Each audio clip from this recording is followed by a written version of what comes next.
साहित्य सरिता में मैं डॉक्टर बबीता जायसवाल आप सभी का हार्दिक स्वागत करती हूँ। मेरे प्रिय छात्र छात्राओं, आइए राग दरबारी उपन्यास की कथा वस्तु को संक्षिप्त रूप में प्रस्तुत करते हुए आज हम परिच्छेद 7 से किसी कथा की शुरुआत करते हैं। परिच्छेद 6 तक की कथा मैंने पिछली ऑडियो में की थी। रंगनाथ को वैद्य जी के मकान में छत पर एक कमरा दिया गया था। उनकी दिनचर्या निश्चित कर दी गई और वहां रहते समय उन्हें दो कार्य करने थे: अपना स्वास्थ्य सुधारना और शोध कार्य पूरा करने के लिए अध्ययन करना।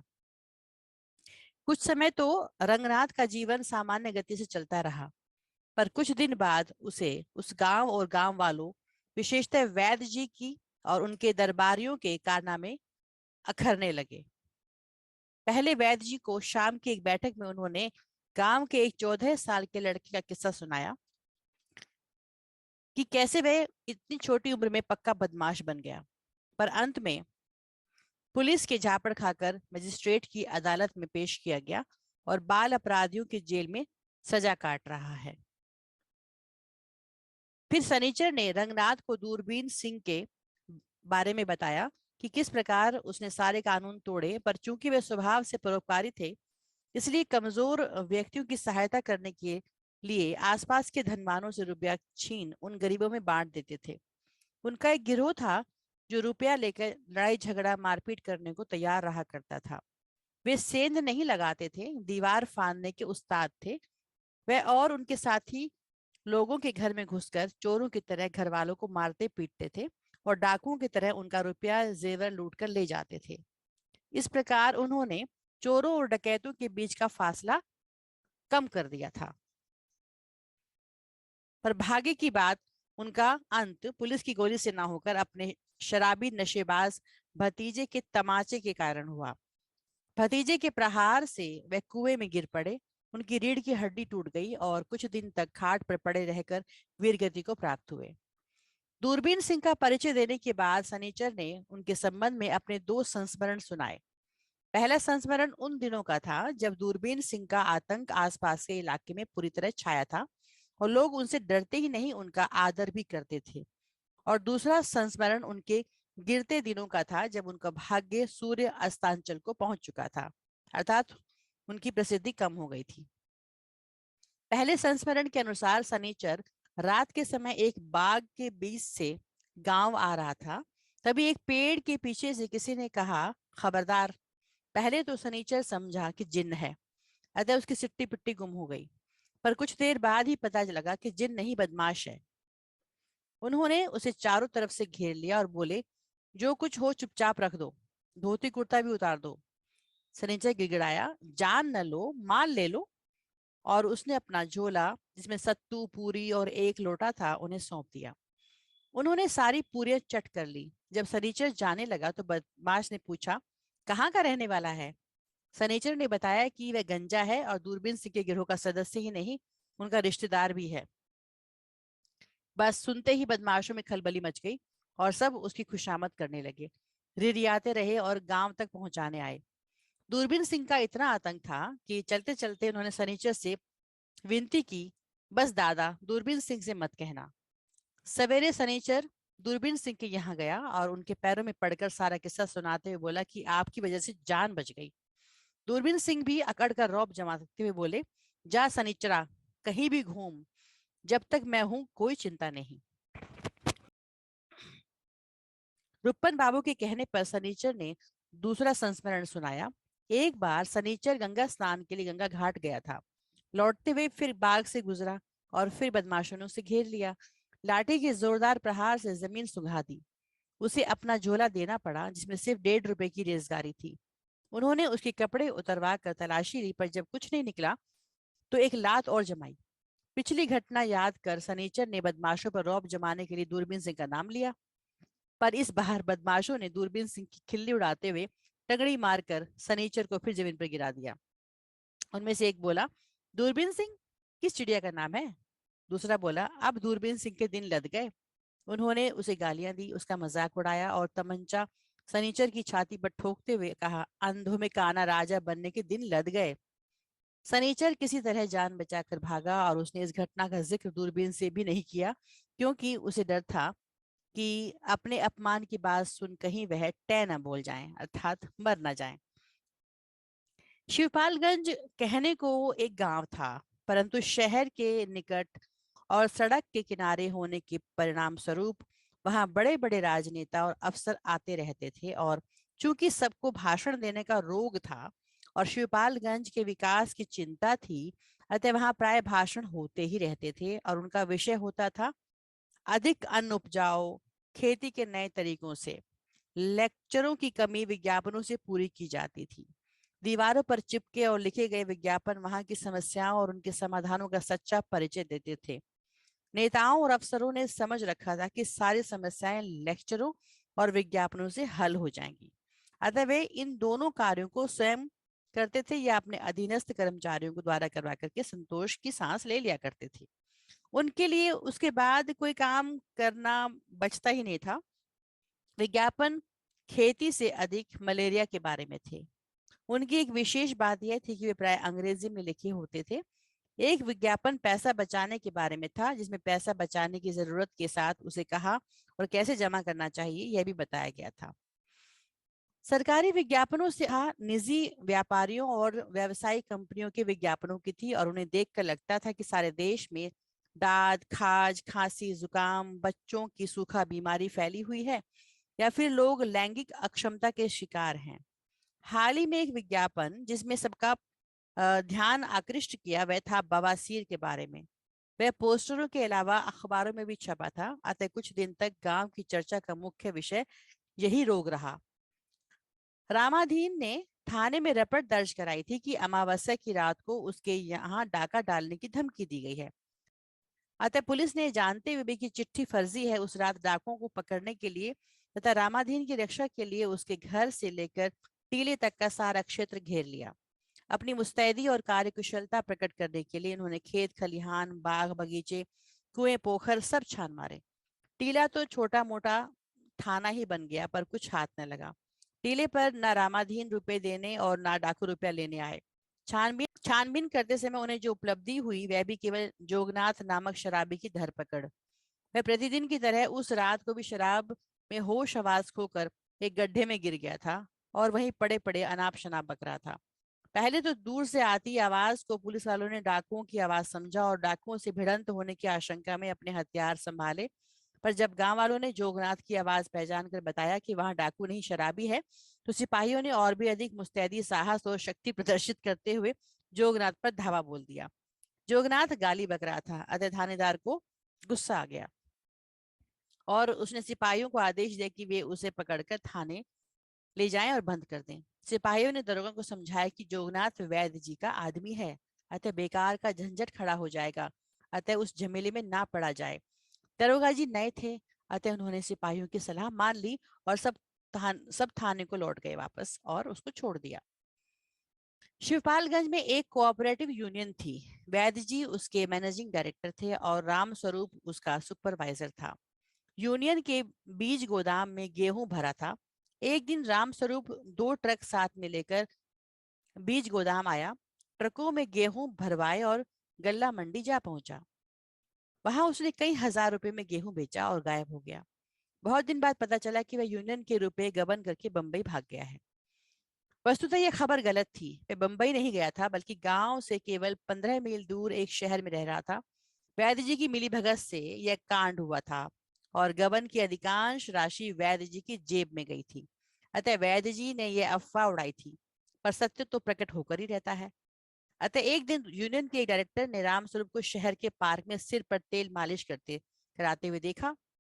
वे स्वयं भी तेल मालिश कराने वहां गए थे और मालिश कराते कराते ही इनकी निगाह राम स्वरूप पर पड़ गई। शहर से लौटकर उन्होंने यह समाचार वैद्य जी को सुनाया। वैद्य जी ये समाचार सुनकर डायरेक्टरों की बैठक बुलाना जरूरी समझा। बैठक का समय सायकाल निश्चित किया गया था। शाम के समय बैठक का समय बताया गया। वैद्य जी कोऑपरेटिव यूनियन की बैठक में गए हुए थे, अतः वैद्य जी की बैठक में केवल रंगनाथ और सनीचर बैठे थे। जब रास्ते में खट खट करता हुआ उधर से लंगड़ निकला।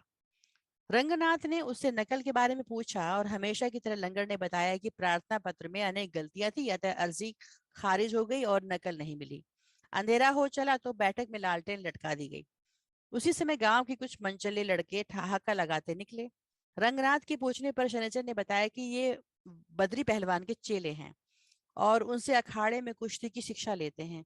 अतः एक औरत तभी छमछम करती हुई बैठक के सामने से गुजरी और उन लड़कों ने उससे छेड़छाड़ की, पर वह औरत न मुनमुनाई, न उसने गाली दी और न उन लड़कों को फटकारा।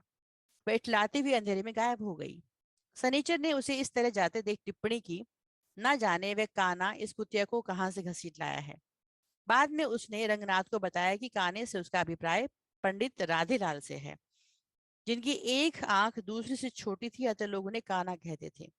पंडित राधेलाल के विषय में और सूचना देते हुए सनीचर ने कहा कि पंडित केवल दस्तखत करना जानता है, पर उसकी ख्याति कभी ना उखड़ने वाले गवाह के रूप में है और वह किसी भी मुकदमे में चश्मदीद गवाह के रूप में पेश होने को तैयार रहते हैं, कि बशर्ते कि फीस चुका दी जाए बस। उनकी यह भी ख्याति थी अर्थात प्रसिद्धि थी कि बड़े से बड़ा वकील भी उन्हें उखाड़ नहीं सकता था। इन पंडित राधेलाल को एक बार पूर्वी जिले की एक शक्कर मिल में नौकरी मिल गई। नौकरी चौकीदार की थी। वह मिल के एक अन्य चौकीदार के साथ रहने लगे और उनकी बीवी के हाथ का भोजन खाते हुए आराम से जिंदगी बिताने लगे। फिर पता नहीं क्या हुआ, उस औरत ने पंडित राधेलाल को अपने मोहपाश में ऐसा बांधा कि दोनों कुछ ही दिनों में शिवपालगंज लौट आए और वहां पति पत्नी की तरह रहने लगे। भागी हुई औरत के साथ छेड़खानी करने का अधिकार समझ गांव के नवयुवक उसे उससे हंसी मजाक छेड़छाड़ कर लिया करते थे और वह औरत भी उनकी हरकत का बुरा मानने के बजाय उसमें रस लेती थी। अभी सनीचर रंगनाथ को पंडित राधेलाल और उनकी छबीली रखेल के बारे में बता ही रहा था कि बद्री पहलवान का प्रिय शिष्य छोटे पहलवान वहां आधम का। उसने अपने गुरु बद्री के बारे में पूछा तो सनीचर ने बताया कि गबन को लेकर यूनियन के डायरेक्टरों की बैठक हो रही है, वहीं गए होंगे। बातचीत के सिलसिले में रंगनाथ को छोटे पहलवान से पता चला कि गबन वैद्य जी की सहमति से हुआ है और वैद्य जी राम स्वरूप से कम दोषी नहीं है। तब तक यूनियन की बैठक समाप्त कर वैद्य जी और उनके चेले चपाड़े बैठक में आ पहुंचे। वैद्य जी ने रंगनाथ को बताया कि डायरेक्टरों ने एक मत से प्रस्ताव पारित कर अपनी स्थिति प्रकट कर दी है। यद्यपि बद्री प्रस्ताव के विरुद्ध था, पर बाद में वह चुप हो गया, अतः प्रस्ताव सर्वसम्मति से पारित हो गया। पारित प्रस्ताव में कहा गया कि सुपरवाइजर 8,000 रुपये लेकर भागा है। सरकार या तो उसे पकड़कर उससे 8,000 रुपया वसूल करके उस रकम को यूनियन को दे दे, और यदि वह यह कर पाने में सक्षम नहीं है, अतः वह स्वयं इस क्षतिपूर्ति के लिए यूनियन को अनुदान दे दे। रंगनाथ प्रस्ताव के इस तर्क को सुनकर लड़खड़ा गया। उसने तर्क भी किया कि गबन यूनियन के सुपरवाइजर ने किया है, सरकार का उससे क्या मतलब। पर वैद्य जी के कुतर्कों के आगे उनकी एक न चली, उसे चुप रह जाना पड़ा। शिव शिवपालगंज के छंगामल इंटर कॉलेज की स्थापना तो राष्ट्र के नवनिर्माताओं की फौज तैयार करने के लिए की गई थी, पर वहां राष्ट्र भर में व्याप्त एक ही लक्षण दिखाई पड़ता था, गुटबंदी। प्रबंध समिति में एक गुट के नेता वैद्य जी थे और दूसरे के रामाधीन भीकम खेड़वी। अध्यापकों के एक गुट के मुखिया थे प्रिंसिपल और दूसरे मुखिया थे खन्ना मास्टर। इसी गुटबंदी के कारण खन्ना मास्टर ने एक अर्जी दी थी कि उन्हें कॉलेज में वाइस प्रिंसिपल बना दिया जाए और अपनी सिफारिश में एक पत्र रामाधीन से लिखवाया था कि प्रबंध समिति की बैठक जल्दी बुलाई जाए और ये निर्णय लिया जाए और उसमें खन्ना की अर्जी पर विचार किया जाए। इसी बीच एक घटना और घटी कि जिसने कॉलेज के अध्यापकों छात्रों का ध्यान ही नहीं खींचा, बल्कि सारे शिवपालगंज में एक तहलका मचा दिया था। कॉलेज में एक प्रेम पत्र पकड़ा गया था। तहकीकात हुई, प्रेम पत्र लिखने वाला लड़का पकड़ा गया और डांट फटकार के बाद उसे कॉलेज से निकालने का आदेश भी हो गया। पर लड़के के बाप ने खुशामद की। कॉलेज के नए ब्लॉक के लिए 25,000 ईंटें दी तो लड़के को फिर दाखिल कर लिया गया। उससे पहले इसी प्रकार की घटना घटी थी, पर उसका संबंध प्रेम पत्र से ना होकर देसी तमंचे से था। पुलिस लड़के और उसके बाप को थाने ले गई। वैद्य जी ने सिफारिश भी की, पर बाप बेटे को 4-6 दिन तक हवालात में रखा गया। लोगों ने समझा इन पर मुकदमा चलेगा, जेल होगी, पर एक दिन दोनों थाने से घर आ गए और सब लोगों को बड़ी निराशा हुई। कॉलेज के प्रिंसिपल को जब खन्ना के वाइस प्रिंसिपल होने के लिए अर्जी देने की खबर मिली तो वे बौखला उठे, क्योंकि उन्हें इसमें अपना भविष्य खतरे में पड़ता नजर आया। वह दौड़े हुए वैद्य जी के पास आए और वैद्य जी ने उन्हें इशारे से बता दिया कि कुछ नहीं होगा। पर प्रिंसिपल को चैन कहाँ। वह गांव भर में खन्ना की इस महत्वाकांक्षा का मजाक उड़ाते फिर रहे थे। उनकी तुलना उस मेंढक से करते थे जिसको नाल ठुकवाने का शौक चल रहा था और जिस शौक के कारण वह ढेर हो गया था। उन्होंने वैद्य जी के छोटे साहबजादे से भी खन्ना मास्टर के इस शौक की बात कही, और जब रुपन ने खन्ना मास्टर का समर्थन किया तो उनका संतुलन बिगड़ गया। वह दफ्तर में आए, चपरासी को खन्ना को बुलाने का आदेश दिया, और जब वह चपरासी को नहीं मिले तो चपरासी पर ही बरस पड़े। दोनों में तूतू मैं हुई, पर चूंकि चपरासी वैद्य जी का रिश्तेदार था, अतः बात बढ़ी नहीं, वही खत्म हो गई। उसी दिन रात को रंगनाथ और बद्री पहलवान छत पर लेटे सोने से पहले इधर उधर की बातें कर रहे थे और सोने की तैयारी कर रहे थे। बद्री करवट लेकर सोने लगे, पर रंगनाथ को अभी नींद नहीं आ रही थी। अतः उन्होंने अपना समय काटने के लिए फिल्मी अभिनेत्रियों को अपना प्रणय साथी बनाकर उनके विषय में कल्पनाएं करते करते मानसिक रंगरेलियां मनानी शुरू की। अचानक उसे शोरगुल सुनाई पड़ा। उसे लगा कहीं दंगा हो रहा है और चारों ओर लोग चीख रहे हैं। वह जाग पड़ा और चारों ओर से एक ही आवाज उसके कानों में टकरा रही थी, चोर चोर चोर, जाने न पाए पकड़ लो, चोर चोर। बद्री और रंगनाथ छत पर से नीचे उतरकर अपने घर के अंदर बाहर आए। सामने सड़क पर लोगों का एक के बाद दूसरा झुंड चोर चोर पकड़ो चिल्लाते लाठियां फटकारते भागे जा रहे थे। बाद में पता चला कि वसुतः न चोर थे न डकैत। बद्री पहलवान के शागिर्द छोटे पहलवान ने अपने पड़ोसी भगवती से बदला लेने के लिए नाटक रचा था, और उसी धमा चौकड़ी में भगवती के दो चार थप्पड़ जड़ दिए थे। थोड़ी देर में सब शांत हो गया। सब अपने अपने घर लौट गए।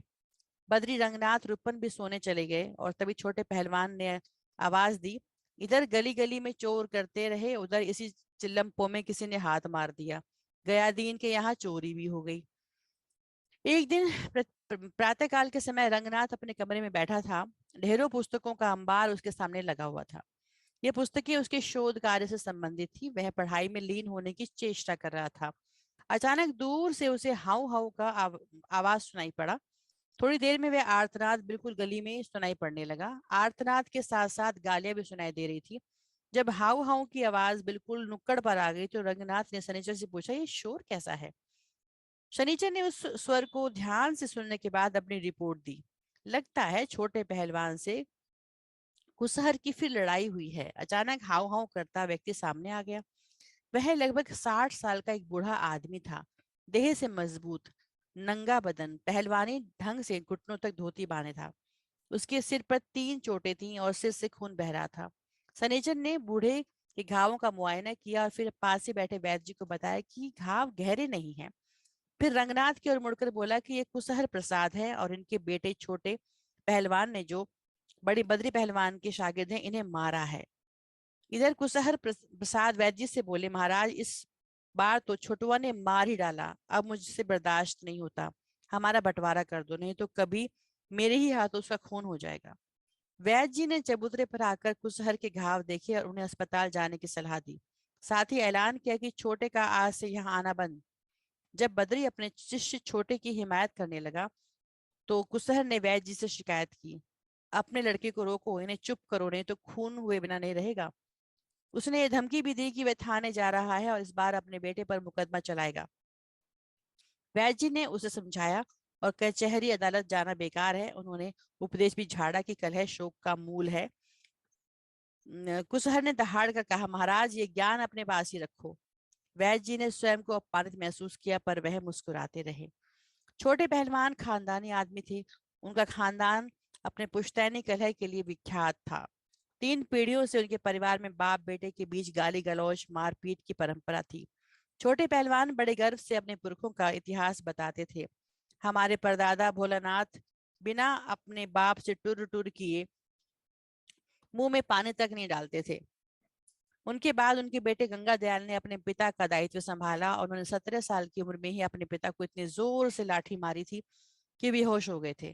गंगा दयाल के लड़के कुसहर ने भी अपने पूर्वजों के आदर्श का अनुसरण करते हुए परंपरा का पालन किया और पहले अपने पिता और फिर बेटे के साथ वही किया जो उनसे पूर्व की पीढ़ी में बाप बेटे के बीच होता आ रहा था। कुसहर के चले जाने के बाद छोटे पहलवान आया। उसने अपने बाप के विषय में पूछा कि वे चले गए। वैद्य जी ने जब छोटे को देखा और रंगनाथ से बोले, ऐसे नीच का मुंह क्या देखना है, इसे यहाँ से भगा दो। बद्री पहलवान को अपना समर्थन करते हुए देख वह कुछ शांत हुआ और उसने शिकायत को की कि सारा गांव उसके बाप के अवगुणों को जानता नहीं, केवल बुढ़ापे के कारण उनके प्रति सहानुभूति रख उसी को दोष देता है। उसने अपने बाप के दुष्ट चरित्र का भी उल्लेख कर डाला और कहा कि कुसहर के कारण कहारिन ने पानी भरना भी बंद कर दिया है, मतलब वो चरित्र के अच्छे नहीं है। शिवपालगंज में गयादीन नामक एक प्रतिष्ठित व्यक्ति रहते थे। उनकी कपड़े की दुकान थी और उनका मुख्य पेशा सूदखोरी का था। उनके परिवार में उनकी बेटी बेला तथा एक विधवा बहन थी, पत्नी मर चुकी थी। वैद्य जी के छोटे बेटे रूपन बेला को दिल दे बैठे थे, प्रेम पत्र भी लिखते थे, पर बेला की इसमें कोई दिलचस्पी नहीं थी। गयादीन कॉलेज की प्रबंध समिति के उपाध्यक्ष भी थे, पर समझौतावादी और निराशावादी होने और पैसे कमाने में लगे रहने के कारण उनकी कॉलेज के कार्यकलाप में कुछ विशेष रुचि नहीं थी। कुछ दिन पहले उनके यहाँ चोरी हुई थी और चोरी में कुछ जेवर और कपड़े मात्र चले गए थे। पुलिस का कहना था कि उस रात चोरों का पीछा करने वालों में से ही किसी ने उसके यहाँ हाथ साफ किया है। दुर्भाग्य यह था कि बेला तथा उसकी बुआ ने चोर की पीठ देखी थी, मुंह नहीं। अतः चोर कौन था कहना कठिन था। चोरी हो जाने के प्रति अपनी सहानुभूति दिखाने के लिए कुछ अध्यापक गया दिन के यहाँ पहुंचे। इन अध्यापकों का नेतृत्व कर रहे थे मास्टर खन्ना। ऊपर से उनका उद्देश्य सहानुभूति दिखाना था, पर वस्तुतः वे इस अवसर का लाभ उठाकर गयादीन के उपाध्यक्ष के नाते वैद्य जी प्रिंसिपल उनका साथ देने वालों की शिकायत करने गए थे। अतः शुरुआती चर्चा के बाद वे गयादीन को समझाने लगे कि उपाध्यक्ष होने के नाते उन्हें कॉलेज में हो रहे भ्रष्टाचार, अन्याय और अनिति को रोकना चाहिए। गयादीन ठंडे दिमाग के सर्वोदयी विचारधारा को मानने वाले समझौतावादी व्यक्ति थे और गुस्सा करना स्वास्थ्य और दुनियादारी दोनों के लिए घातक मानते थे। अतः अध्यापकों की बातें सुनकर पहले तो उन्होंने तर्क दिया कि उपाध्यक्ष के अधिकार ही क्या होते हैं और प्रबंध समिति की बैठक बुलाने के लिए वे रामाधीन पर दबाव डालें। बाद में उन्होंने अध्यापकों के द्वारा रखी गई शिकायतों को महत्वहीन मानते हुए उन्हें सलाह दी कि वे शांत रहें। प्राइवेट स्कूल की मास्टरी वह तो पिसाई का काम ही है, भागोगे कहाँ तक। जनरल बॉडी की मीटिंग 5 साल से नहीं हुई है। इस शिकायत पर उनकी प्रतिक्रिया थी, सैकड़ों संस्थाएं हैं जिनकी सालाना बैठकें बरसों तक होती ही नहीं है। कॉलेज के हिसाब किताब में गोलमाल करने और कॉलेज के धन का मनमाना खर्च करने की शिकायत सुन उन्होंने कहा, जनता के रुपयों पर इतना दर्द दिखाना ठीक नहीं, वह तो बर्बाद होगा ही। जनता के रुपए के पीछे इतना सोच विचार ना करो, नहीं तो बड़ी तकलीफ उठानी पड़ेगी। जब अध्यापकों ने नीति अनीति, नैतिकता अनैतिकता की बात कही तो वे बोले, नैतिकता का नाम न लो मास्टर साहब, किसी ने सुन लिया तो चालान कर देगा। विरोधी अध्यापकों से महत्वपूर्ण काम और पद छीनकर उन्हें अपने चापलूस अध्यापकों में बांटने की शिकायत पर उन्होंने डांट पिलाई कि प्रधानाचार्य को अधिकार है कि वह अपने मन मुताबिक इंचार्ज चुन ले। जब उनसे कहा गया कि रिक्त पदों पर प्रिंसिपल अपने रिश्तेदारों को नियुक्त कर रहा है, तब भी उनका भोला भाला सा उत्तर था, कहाँ ले जाए बेचारा अपने रिश्तेदारों को। फिर उन्होंने कहा कि केवल शिवपालगंज में तथा वहां के कॉलेज में ही नहीं, देश भर में भाई भतीजावाद और कुर्सी से चिपके रहने का रोग फैला हुआ है और उसका कोई इलाज नहीं है। गया दिन से निराश होकर अध्यापक लोग मुंह लटकाए लौट गए। मार्ग में लंगड़ मिला, उसने वही नकल ना मिलने की बात दोहराई और आशा प्रकट की कि वह शीघ्र ही मिल जाएगी और वह धर्म युद्ध में विजयी रहेगा, पर अध्यापकों ने उसकी बात पर कोई ध्यान नहीं दिया। शिवपालगंज में एक और सभा थी और उसके प्रधान थे रामाधीन भीकम खेड़वी के चचेरे भाई, जो निहायत मूर्ख, अशिष्ट और गंवार थे। अतः गांव सभा का कार्य देखते थे। रामाधीन अपने परिश्रम का लाभ उठाने से कभी चूकते नहीं थे। कुछ दिन पहले वैद्य जी ने अखबारों में प्रधानमंत्री का भाषण पढ़ा था, जिसमें गांव सभा का देश के विकास में योगदान की संभावना पर प्रकाश डाला गया था और अधिक से अधिक गांव में गांव सभाएं स्थापित करने पर बल दिया गया था। प्रधानमंत्री का भाषण पढ़ते ही वैद्य जी के ज्ञान चक्षु खुल गए। उन्हें एक नई रोशनी मिल गई। गांव सभा के प्रति अपनी उदासीनता पर पश्चाताप करते हुए उन्हें अपने और गांव सभा के प्रति अपनी उदासीनता पर पश्चाताप किया और गांव की सभा के कार्यकलाप की समीक्षा की। उन्हें लगा कि रामाधीन के भाई ने सभापतित्व ने गांव को चौपट कर दिया है, कि रामाधीन का जो भाई है, जो सभापति बनाया गया है, उसने गांव को चौपट कर दिया है, अतः उसके स्थान पर किसी और को सभापति बना देना चाहिए। इस निश्चय पर पहुंचते इन्होंने अपने मुख्य परामर्शदाता प्रिंसिपल से विचार विनिमय किया और इस निर्णय पर पहुंचे कि अब के चुनावों में सभापति के लिए सनीचर को खड़ा किया जाए और उसके जीतने का सारा इंतजाम किया जाए और इसके लिए सनीचर की पूर्व सहमति जरूरी थी। अतः एक दिन अंतरंग बैठक में सनीचर को बुलाकर उसको सूचना दी गई कि एजी उसे गांव सभा के प्रधान पद पर बिठाना चाहते हैं। पहले तो सनीचर अपने नाम का प्रस्ताव सुनकर चौंका, जैसे उसे सातवें आसमान से जमीन पर पटक दिया गया हो। पर जब प्रजातंत्र के नाम पर उसे सबके बराबर कहा गया, गांव सभा और उसके प्रधान के अधिकार बताए गए और कहा गया कि प्रधान बनने पर समाज में उसकी कितनी प्रतिष्ठा, कितना रौब, कितना अधिकार क्षेत्र बढ़ जाएगा, तो वह सपना देखने लगा और उसे लगा कि लोग उसका जय जयकार कर रहे हैं, जिंदाबाद के नारे लगा रहे हैं। और तब उसने विनम्रता की मूर्ति बनकर अपनी सहमति प्रकट कर दी। इस महत्वपूर्ण निर्णय के बाद बैठक समाप्त होने लगी तो प्रिंसिपल ने वैद्य जी के कान में फुसफुसाते हुए खन्ना मास्टर की शिकायत की। उन्होंने बताया कि परसों शाम गयादीन के घर के आंगन में एक ढेले में लिपटा कागज गिरा हुआ था। यह प्रेम पत्र था जो किसी ने बेला के नाम लिखा था। प्रिंसिपल ने कहा कि खन्ना मास्टर रूपन को बदनाम करने पर तुले हैं, अतः कहते फिरते हैं कि वह प्रेम पत्र रूपन ने लिखा था। उन्होंने वैद्य जी को सावधान किया कि खन्ना उनके वंश को बदनाम करने पर तुला है, अतः उसकी रोकथाम होनी चाहिए। वैद्य जी पर उनकी बात का वांछित असर ना देखकर प्रिंसिपल निराश होकर बैठ गए और अपनी झेप मिटाने के लिए सनीचर से बोले, लाओ भैया सनीचर, जल्दी से ठंडाई वंडाई ले आओ। और बाकी संक्षिप्त कथा अगली ऑडियो में प्रस्तुत करूंगी। धन्यवाद।